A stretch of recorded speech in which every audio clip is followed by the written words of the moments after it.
नमस्कार, मी बोलते आहे नंदिनी अंकोलेकर. मी आज तुम्हाला दाखवणार आहे लहान मुलांचे आवडते चपातीचे लाडू. चला आता बघूया आपण त्याच्यासाठी काय काय साहित्य लागतं ते.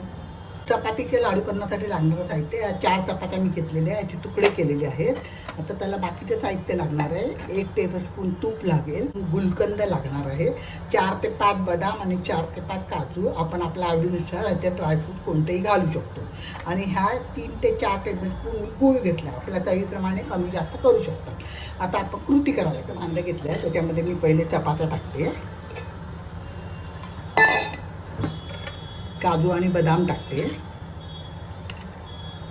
गूळ टाकते, सगळं एका वेळेला टाकायचं, वेलची टाकायची आणि हे पहिल्यांदा जरा फिरवून मग गुलकंद टाकायचं. त्यामध्ये गुलकंद घातला आहे आणि तूप घातलं 1 टेबलस्पून. हे लहान मुलांना खूप आवडतात लाडू, तर तुम्ही नक्की करून बघा. माझ्या चॅनलवर नवीन असाल तर सबस्क्राईब करा, लाईक करा, शेअर करा, आपल्या मित्रमैत्रिणींना शेअर करा.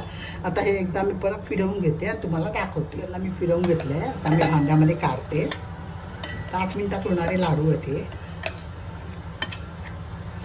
भांड्यामध्ये काढून घेते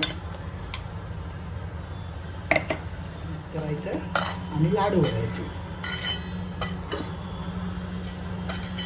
आपल्याला ज्या साईजचे पाहिजे त्या साईजचे लाडू वळायचे.